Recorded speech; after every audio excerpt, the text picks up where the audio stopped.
So hi, everyone. Thank you for spending some time of your day to be here with us in the Headstrong platform for youth mental health in New Zealand workshop.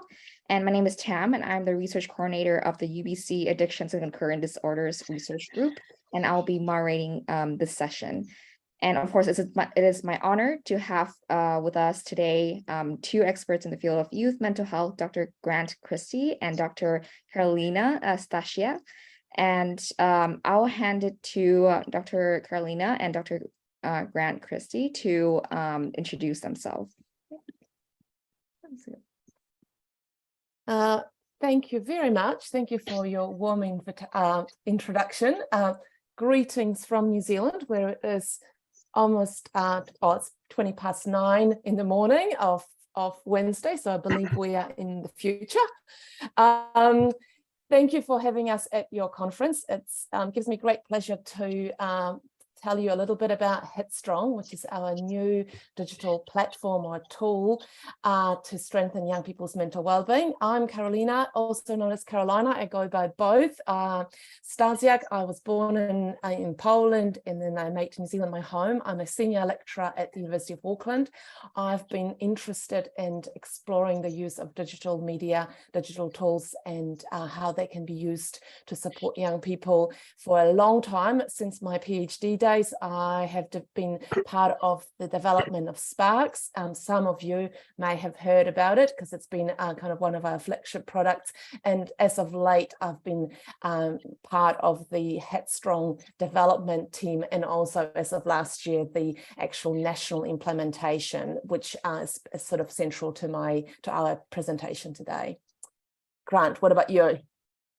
Hi, kia ora, I'm Grant Christie. I am a child and adolescent psychiatrist originally, and then I moved into addiction psychiatry, and I now work in the field of addiction, youth addiction, really.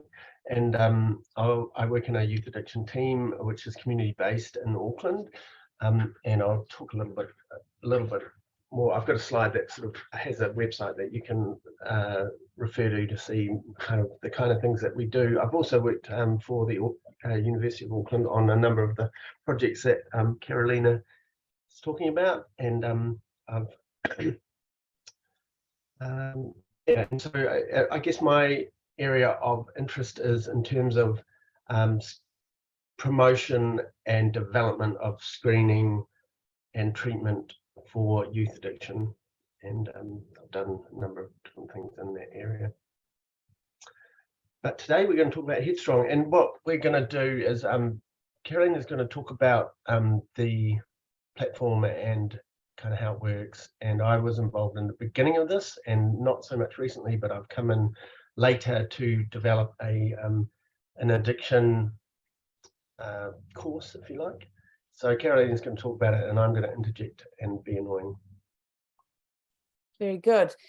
We also want to make sure that you can feel free to interject and also be annoying if you like. If you've got any questions throughout, we've got a sort of a nice and small group, so we don't have to leave.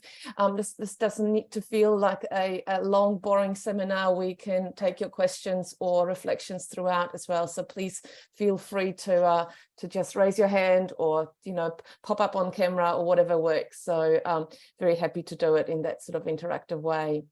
All right, so just also want to really acknowledge the team, the bigger team. So there are a number of researchers from University of Auckland that I work with on a sort of day-to-day operational side of things of Headstrong. So introducing my colleague Tanya Cargo, Naomi Davies, and Sarah, also known as Hoppy, people who kind of make Headstrong possible day to day.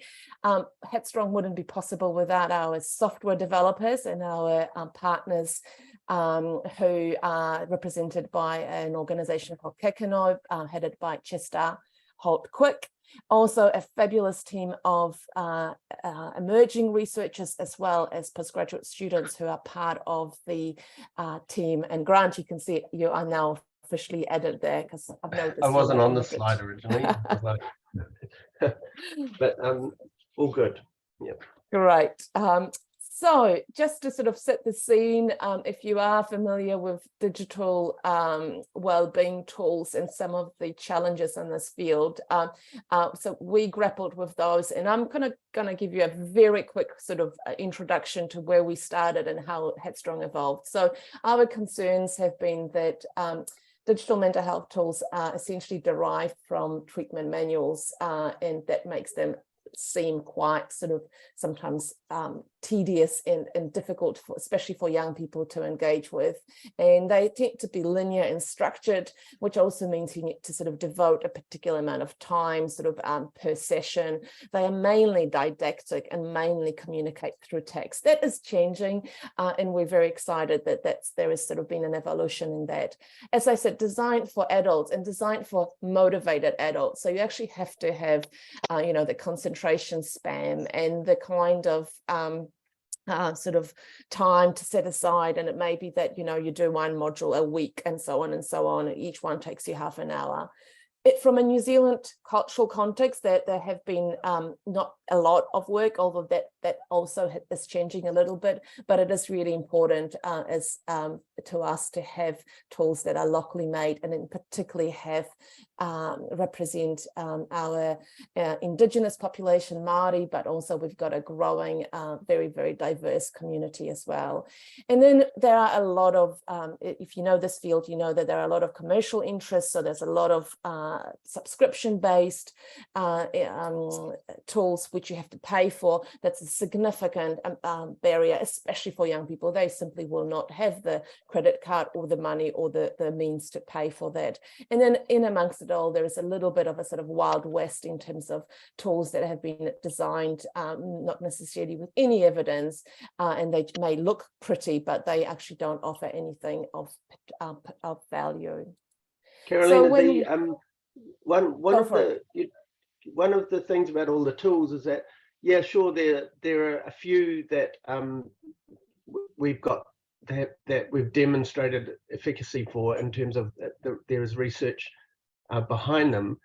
But then the question is, in the real world, when you put something in the real world, does it actually work, and do people use it? And I guess a good barometer for that would be, are there any tools that actually pay their way, in terms of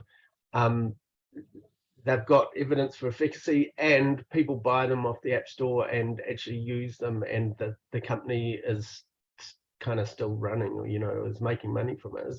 Do you know of any that have actually made it into the mainstream and work and pay their way? An app with a similar name to ours, Headspace, would be one of those. They have got quite impressive evidence. I think it's in the sort of dozens or so published studies. They're quite costly. We're talking about 20 or so, I think, US dollars a month. So that's really not affordable for a lot of people. Mindfulness meditation based, and of course I think they're almost known as one of those killer apps right now, i.e. they have the great share of the entire market, probably alongside apps like Calm, which is also mindfulness meditation based, but interestingly has got a lot less evidence, but sits alongside that continuum. And I'm aware, for example, in places like the US, you can get Headspace if you were a college student at a very small price. So there is sort of a little bit of a consideration from an equity perspective. And just quickly, there's all this AI and ChatGPT and that kind of thing coming out now. Is anyone using the AI in their apps yet? Or are we going to see that all coming soon?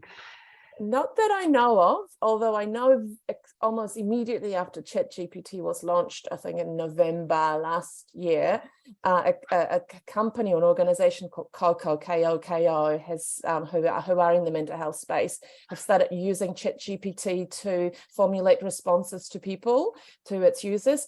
These responses were later vetted by a real person, by a trained counsellor, but I think they got in such hot waters, so they had a lot of negative publicity. If people want to, they can Google. There have been a few news stories about that, so they've pulled back. And I think maybe they were, super early adopters, and it's been too soon. But I anticipate that this is going to rapidly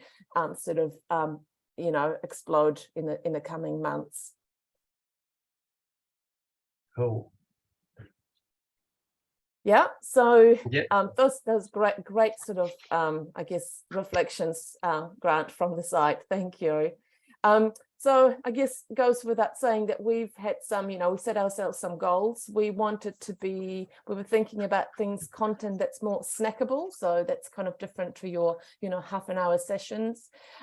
We know that in this space, technology moves fast, trends and appetites and user preferences move fast. So it's really important to be able to kind of rebuild the product frequently to add features and to future-proof it. We were specifically kind of sitting in the well-being and resilience kind of space rather than treatment. So we are looking much more at a sort of a universal application as well. For young people, we knew from their feedback that it had to be engaging, easy, fun, but at the same time that striking the right balance in terms of being clinically robust. Like I've said before, really, really important that we have cultural representation and we are culturally acceptable to Māori youth. We set ourselves this goal of being unapologetically Kiwi, something that's homegrown and appeals to our youth. And of course, that it's free for our audiences at no cost. So this work started through one of a research funding called National Science Challenge, A Better Start. And we ran, and Grant and I were part of this project earlier on. We're looking back now probably 4 or 5 years ago. So that just gives you a little bit of an idea of the timeline. Several workshops, co-design sessions. We were going out to schools, out to community, bringing young people to us, as you can see, having quite a lot of fun, playing, literally drawing, and kind of designing and trying to translate some of their ideas into what might end up being Headstrong. And actually a few different projects came out of it. So this was kind of almost a year that we spent sort of in the field speaking directly to young people. Specifically thinking about Headstrong, some of the feedback that young people gave us was that they want someone you don't know that you can always talk to and depend on. So this was coming from older adolescents who didn't necessarily want something like Sparks, which is a kind of a fantasy game. They actually wanted something a lot more concrete, a lot more sort of feeling like reaching out for advice right there in the moment when they needed. And it was important that it felt sort of anonymous, but at the same time trustworthy.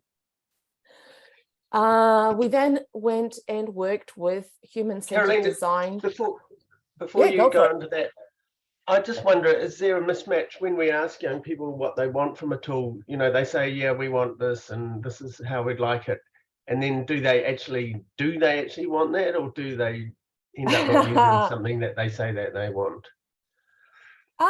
Well, that's a really good one, Grant. I think there was a little bit of a mismatch. I think, we are deeply sort of invested in the digital space often, and I have to be really honest, often young people do actually want to speak to a real human. We simply don't have enough of those. Probably New Zealand, like many other places, has got very long waiting lists, and there is just simply not enough services for young people, and certainly not equitably distributed around the country. So if you're in Auckland or in a large, well-off school, your access to care might be quite better than if you are in a remote rural area.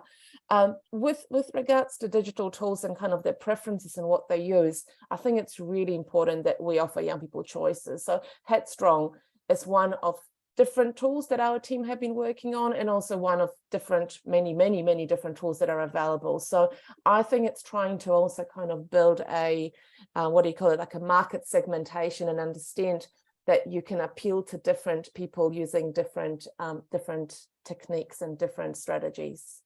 What do you think, Grant? Well, I mean, I've been involved in a lot of this kind of qualitative kind of research when you're gathering kind of information, and I do think that I think young people have an idea of what they would actually like, and we don't, and it's kind of like basically they want to be accessing their mental health help on, Instagram or Snapchat or something like that, on that kind of platform, but then they want the privacy and around that, and so they don't want it to be on that platform. And so I think there's a little bit of a mismatch between kind of how they see something like that working and then actually the reality of it. And also there's a big mismatch between that and what providers like us are able to actually do, because we don't have the massive budgets of Facebook or what have you.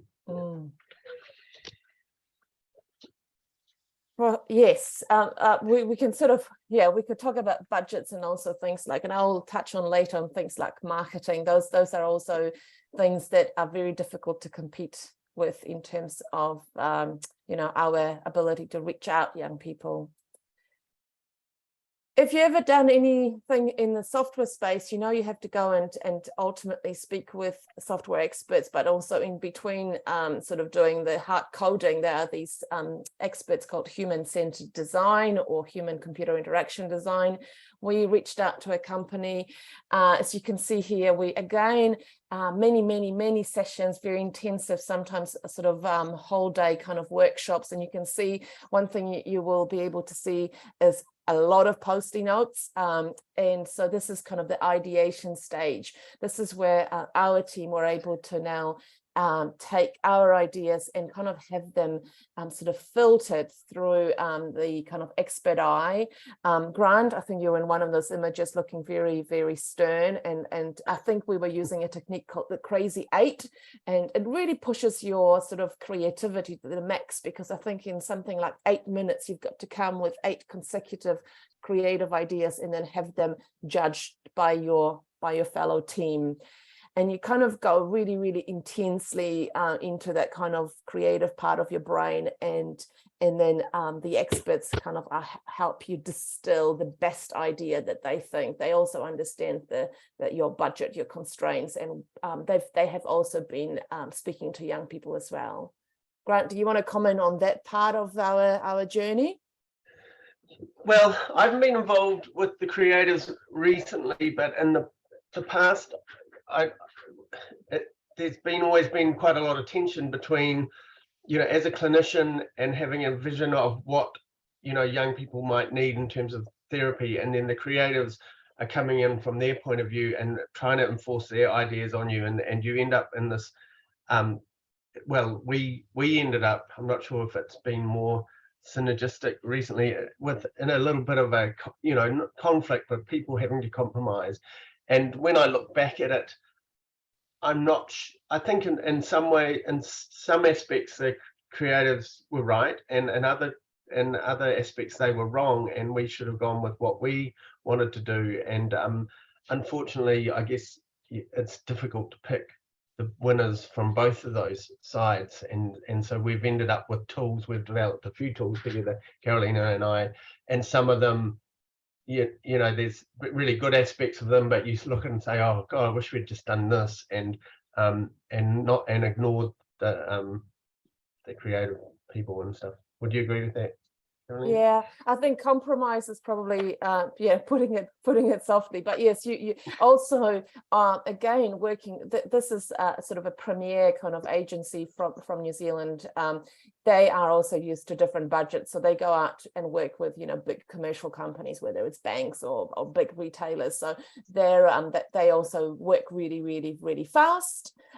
We at the university in a sort of academic context or clinical context, are very cautious. We move slowly. We take things into consideration. We go through processes such as ethics approval to collect our data, to reflect on it, to write it up, etc. So there are a few kind of other tensions as well. Would you agree? Yeah. Nevertheless, I think this is a really important, we could not have done this without these external kind of creative experts. So that this has been an essential part of kind of coming together of those different worlds and different kind of perspectives. So I guess one of the examples of this is the name Headstrong. No, carry on with your slide, Karolina. And And I think from what I recall, you know, we had other ideas, but the creators insisted really strongly on this name. Did we get it right with the name Headstrong, do you think, Karolina? So far, so good. We if you remember, for a while, like I'm now sort of like spilling our sort of secrets. We actually dropped the name for a little bit. We've now actually elevated the name. So part of, again, this has been a very kind of complex story. We had to sort of do something called brand architecture. That was an interesting experience. So we actually elevated it. I think it's got some currency. Cool. The very original idea was to have a conversational kind of coach-like tool delivered by Facebook Messenger. So the premise here is that young people already have that on their phone. That's a channel that they are familiar with, something that they use most days, if not all the time. So instead of getting them to download a whole new tool and register, etc., we were going directly to their kind of environment. The idea was it would be like a mental fitness sort of exercises with daily check-ins and with personalized challenges. And you can see some really, really kind of rough kind of concept of what that would look like. Some very, very early sketches, if you're familiar, and I'm sure most of you are, with Facebook Messenger, this was kind of mocked up of what it would be like. So you can see here kind of a conversation. Again, this is a chatbot, a sort of very, very crude, nothing like ChatGPT. It's not artificial intelligence. It does not use natural language processing, or very, very minimally. It does not rely on machine learning. It's essentially a pre-scripted sort of logic-based conversation. The idea was to also include elements of things like mindfulness meditation, where the videos or clips so young people could kind of have an immersive experience, and also things like games and kind of fun features that would bring them back. And the idea was that each day they would engage for a little while, a couple of minutes, 5 minutes or so, and kind of over a period of weeks or so would kind of would acquire the skills and get better at managing their well-being. So why didn't it stay on Facebook Messenger? Well, Facebook, we were doing this, I think, I'm trying to go back, but at 2018, 2019, and we were then faced with Facebook changing its policy or its guidelines about the use of chatbots, automated chatbots. So the premise was that the system would send you a notification, like a message from a friend, hello, kia ora, which is hello in te reo, kia ora, I'm here, do you do you want to chat? They changed it so that we couldn't send so-called unprompted notifications to users. They had to engage with us, not vice versa, which basically rendered our whole premise of sort of going out to young people that way useless overnight. And this was part of, this is something that we never expected, but you have to sort of accept these massive kind of pivots. So our next port of call was essentially to design, we had no choice. We had to design a standalone app that's an additional cost and obviously a delay in getting the project off the ground to host our kind of our content. So we have now since kind of decoupled ourselves. We are no longer on Facebook. We haven't been there since the last couple of years. We kept one of our courses. We were able to keep on Facebook and have that, and it was essentially kind of an emergency measure during our COVID sort of pandemic years. There was also the idea that young people want to see themselves or have characters that, that the guide, that the person that they are kind of, not the person, the persona, the avatar that they're interacting with needs to feel and look like them, someone from their peer group. So again, this is going to sort of, again, back to creatives, drawing up some concepts. You can see whether they look a little bit sporty, a little bit kind of glamorous, and so on and so on, and kind of picking the one that young young. We didn't do the picking. This was done by young people. We made sure that they were the ones in charge, and you can see she looks beautiful, she looks emotional, and sort of that was the pick. And from that, it actually, as you can see, emerged further. Again, it's sort of a combination of sort of B and C that ultimately won. You'll be able to see what Aroha, which is the name that we've chosen for this avatar, has kind of been the sort of the design, the look and feel that we decided on. Do you think that it matters in the end? I know that young people are involved in creating these avatars, but do they engage with them, once they're actually using that? It's really interesting, because now that we are live and we have hundreds of users every month, we can actually track which avatar they choose when they start the app, because we collect all the sort of background usage statistics, kind of analytics. So some avatars are definitely more popular, or we have now, I'm trying to think, 7 or 8. We've got a mix of male, female, and sort of non-binary characters. And I have to say the female looking ones are most popular. That's probably reflective of our audience, because we are getting definitely more girls using Headstrong. So there are some strong preferences for sure. They also look really beautiful on our marketing posters, I think. Yeah. I also imagine that the females are likely to choose females, but the boys are likely to choose females too, aren't they? Yeah, probably.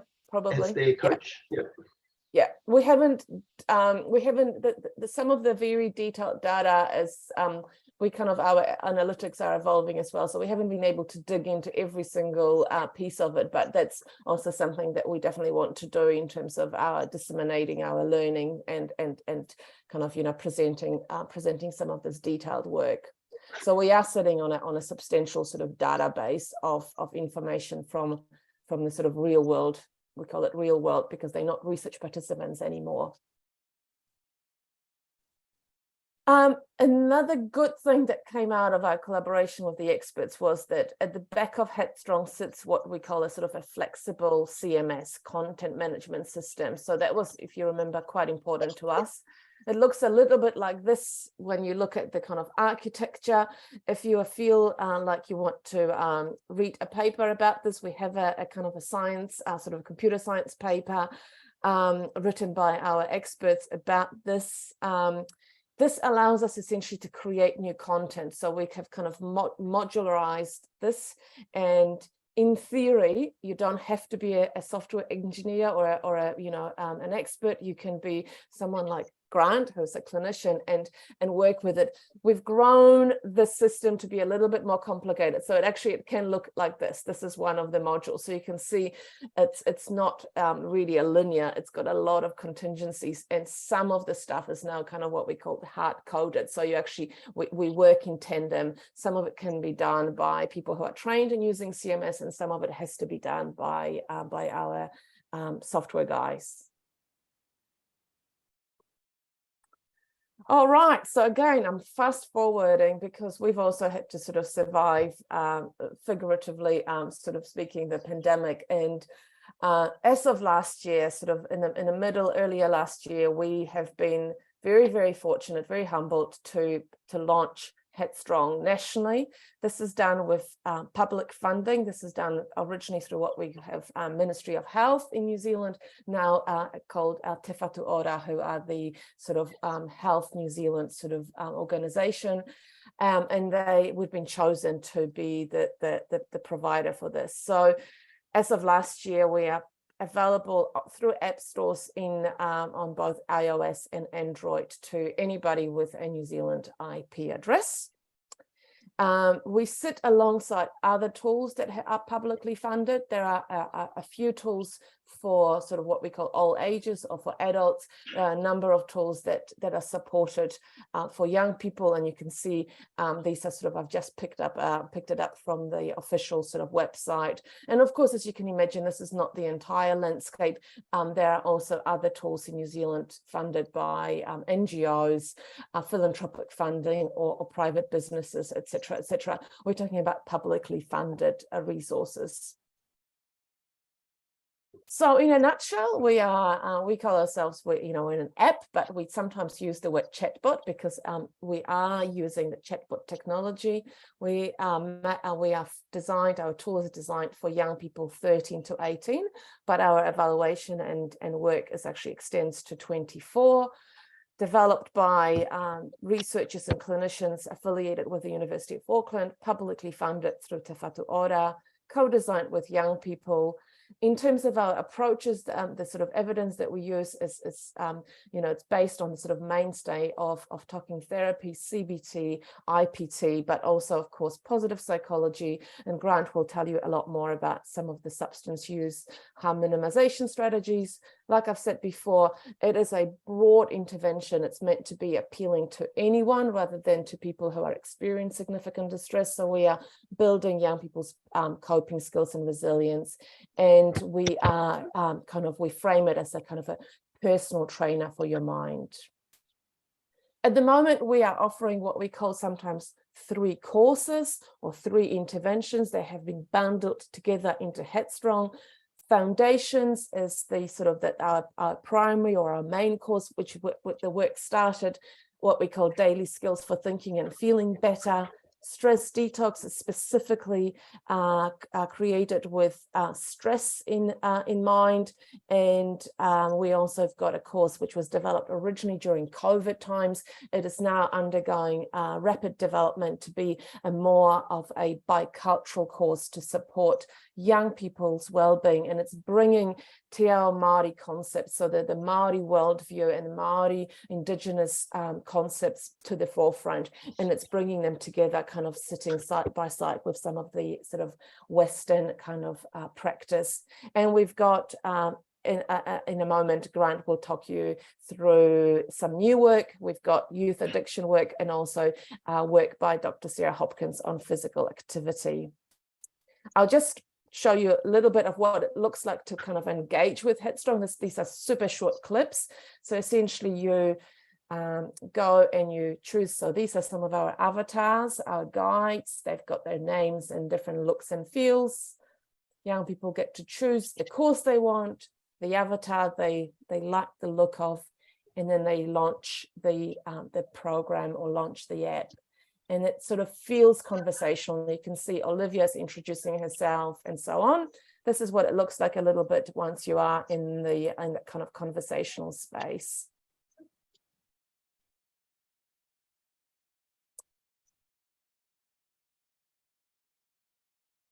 So there is an element of feel, that kind of mimics that conversation. You can see sometimes young people get to type in their response. Other times we mostly, in a great part, we limit it to what we call quick replies. So if you pay attention quickly, you will see that sort of options, and there's kind of a bit of a logic to it, or quite a bit of logic at the back, as you've seen.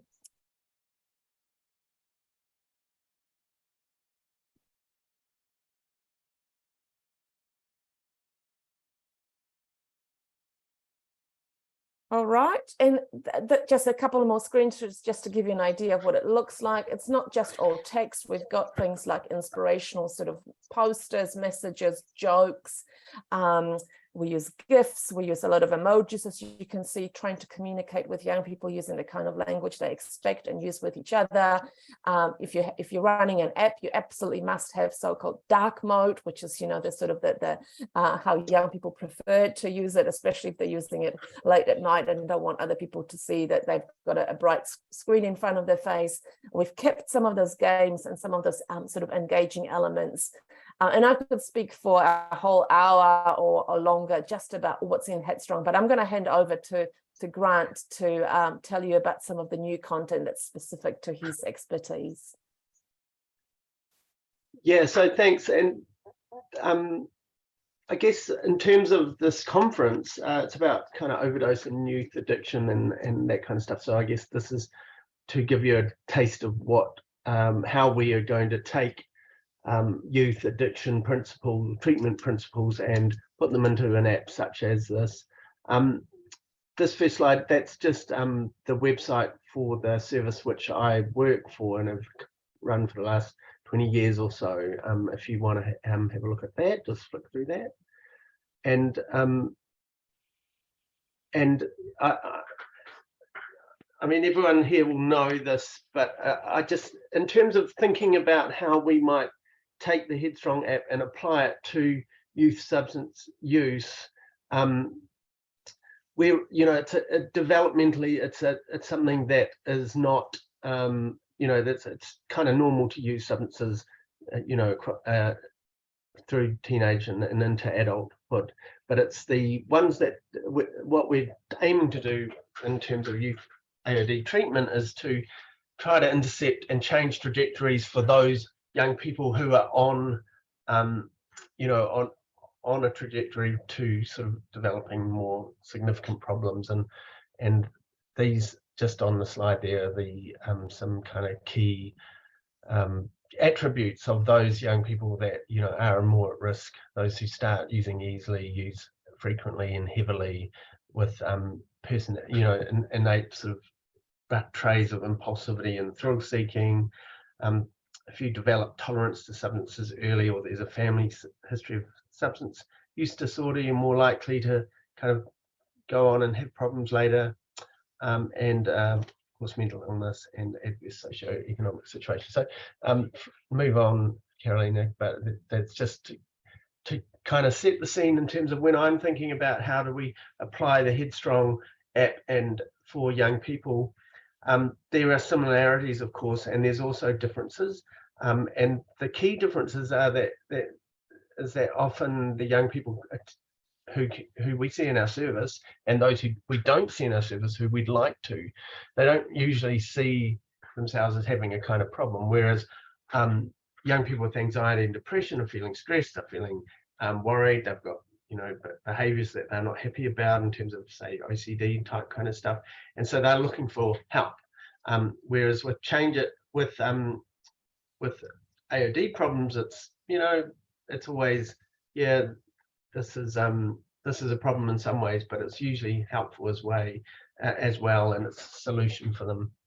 So it's tricky, and I'm not sure. There's clearly a place for an app like this where young people who might be considering options in terms of their substance use, but not ready to go and see someone face to face, might look at something like Headstrong and look at some of the stuff on it. So we're designing a module, if you like, or course with these kind of things in mind.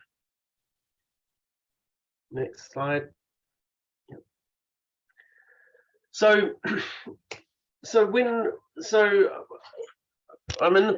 the process at the moment of designing the content, and I think what the easy stuff to some extent is the traditional addiction concerns, and this is the bread and butter of what I do and what many of you will do in terms of your practice, in terms of alcohol, cannabis, opiates, and kind of safe partying. But we also have other sort of addictive behaviors, or behaviors that people have concerns about, and certainly with our young people, there's and caregivers and stuff, there's demand that there's out there at the moment, that there's ways to address this, and then things like vaping, porn use and porn addiction, social media use, gaming, these kind of things are increasingly coming through the door in our service. We're a youth AOD service, but there's nothing else, and so families will bring young people with gaming, addiction, and to some extent, whether or not this is an addiction or not doesn't matter to me. I think if a young person or a family have concerns about this kind of behavior, the principles of helping and changing are similar, whether it be an actual addictive substance or an addictive behavior. So we're trying to incorporate the modules around these other addictive behaviors into the Headstrong course, which at the moment is called Change It. Maybe we'll keep that, or maybe not. Next slide. So the way that we've conceptualized how it's going to operate is that there'll be 3 courses within the module, the Change It module. The first one will be kind of harm reduction course where the young person can go in and select specifically which area they want information on. The information won't be extensive. I think, you know, it's easy to lose young people in terms of a reading activity and reading lots and lots of kind of stuff. And sure, some young people will be into that, but they are the kind of young people who will look for information on the internet anyway. So we want it to be punchy and kind of really key and really important. So we'll have short courses on providing information and harm reduction advice on the key substances, but also looking at developing them for vaping, porn, sexual behavior, social media, and gaming. So that's what. So a young person might be able to go.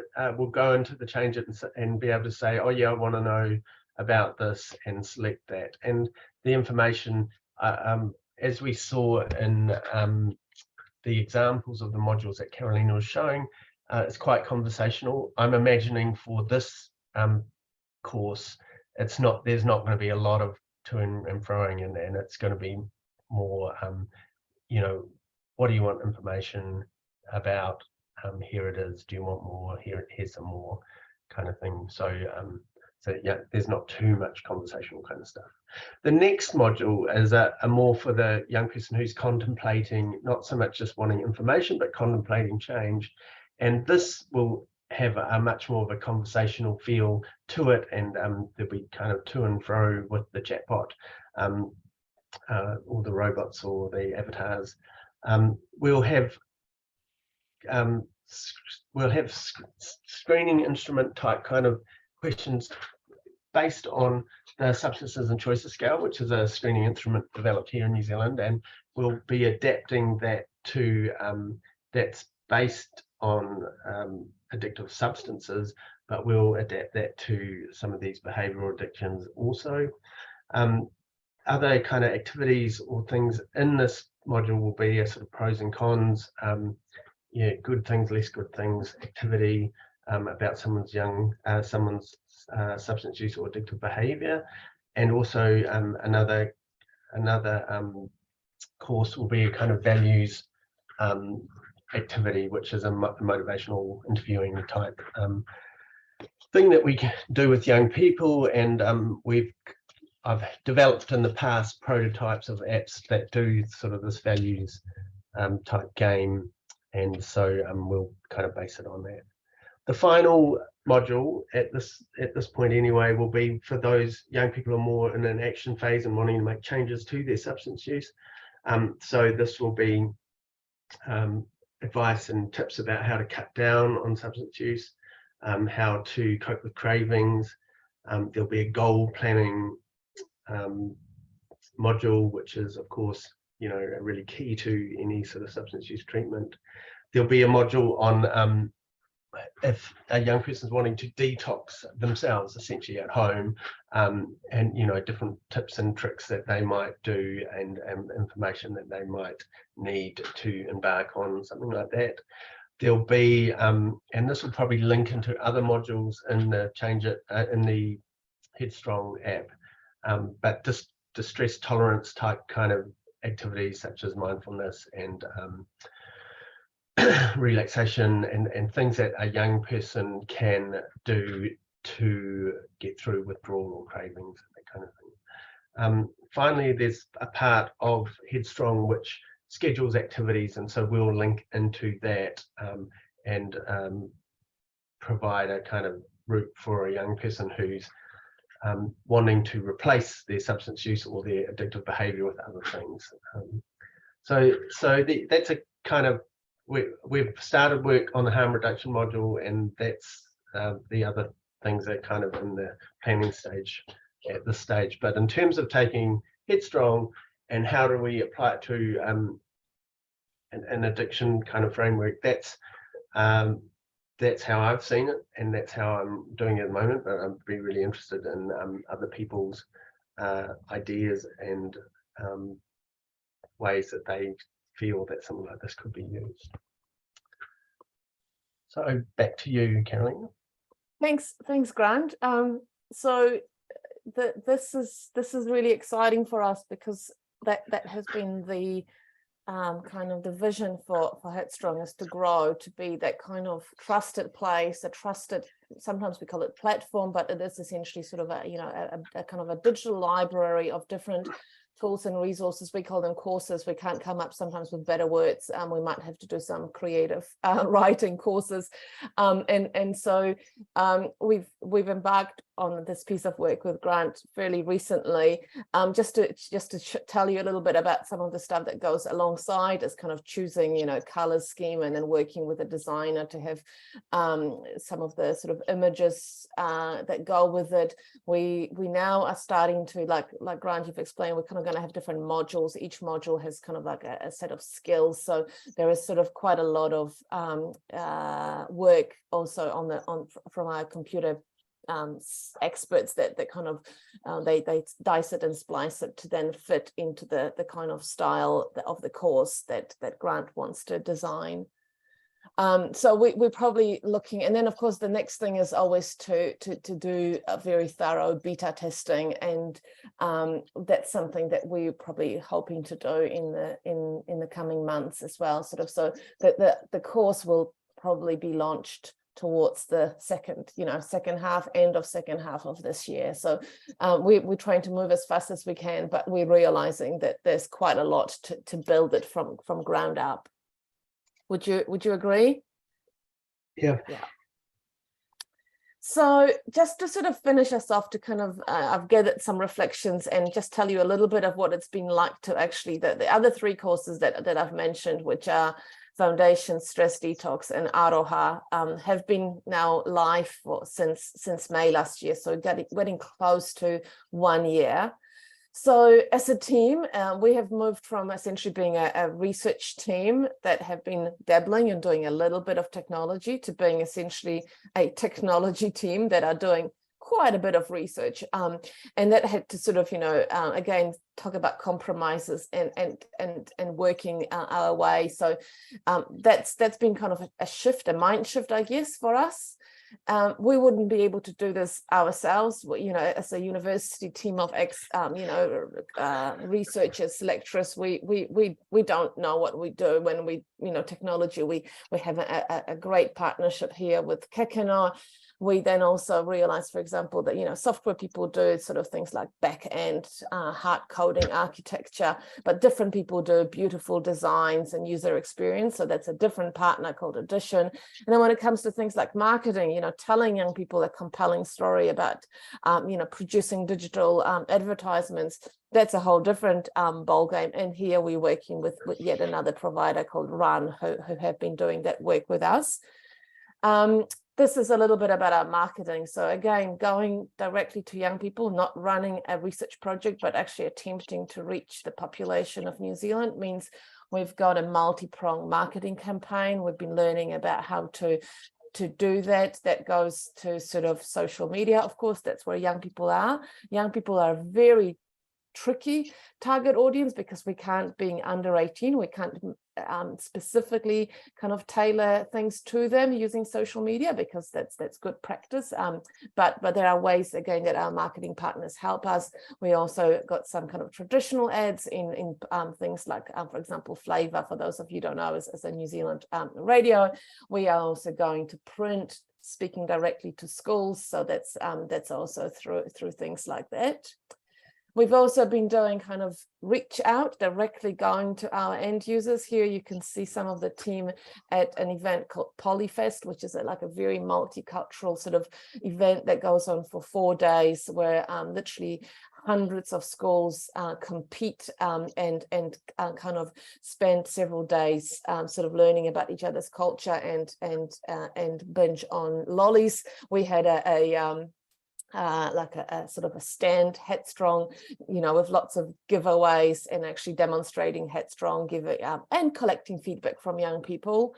We're running active kind of social media channels through all of the usual suspects, Insta, Facebook, and inevitably we had to go to TikTok as well.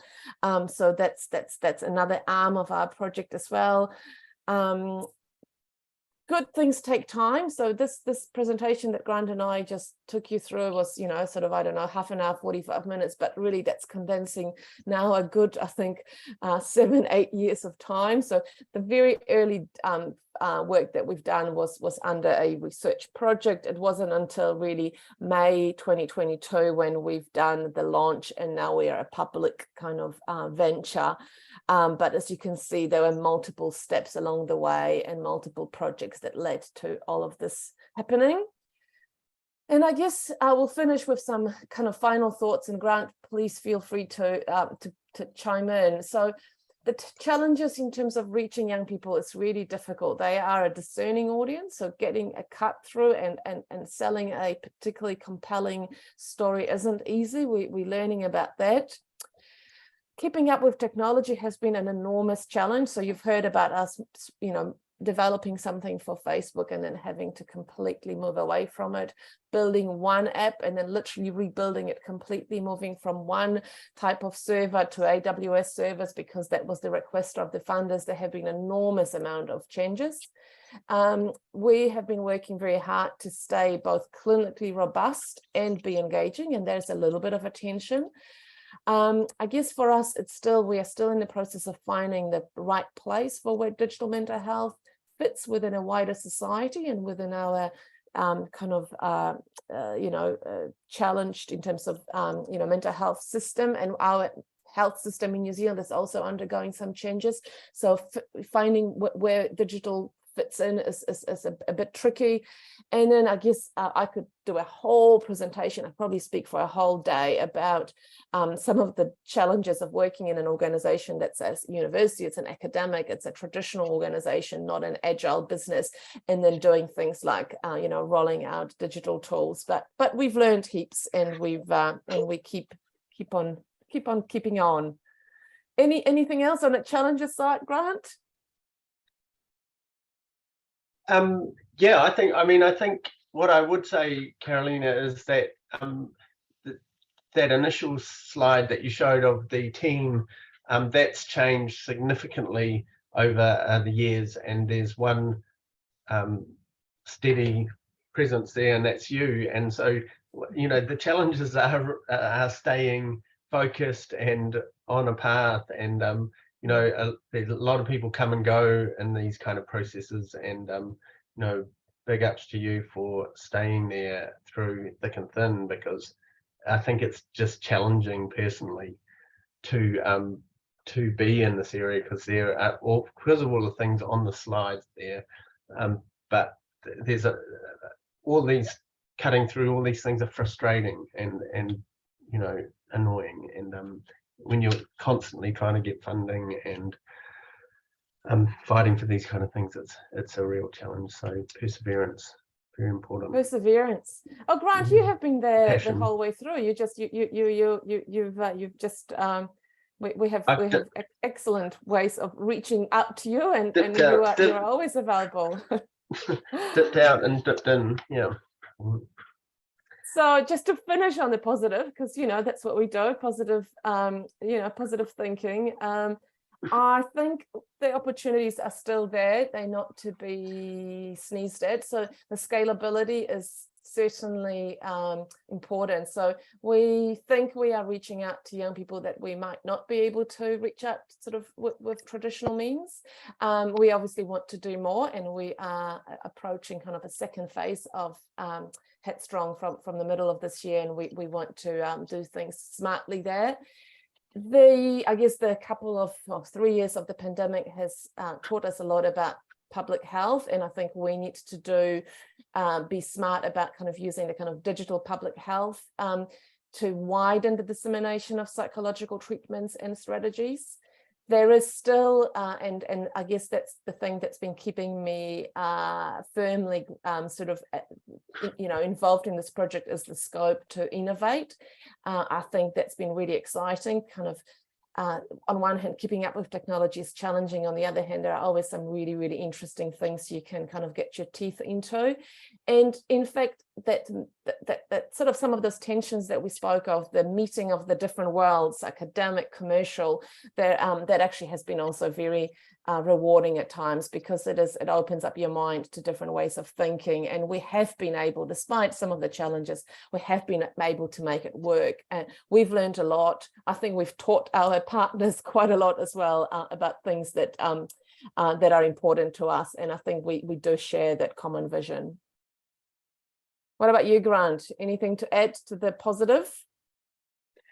Yeah, well, I mean, for myself, being a clinician first and foremost, and working kind of, you know, at the coalface, doing projects like this, and having research interests is really important in terms of kind of keeping hope, if you like, and keeping your vision, having a vision in terms of, you know, how things might be better, because you can get bogged down with quite a lot of despair when you're dealing with people, with, you know, young people who do have quite significant issues. So yeah, it's great. These kind of apps and innovations are there for, maybe not for the really sort of hard end, but for those young people who are kind of in the middle and don't really get to access services, because services, you know, there's so much need out there,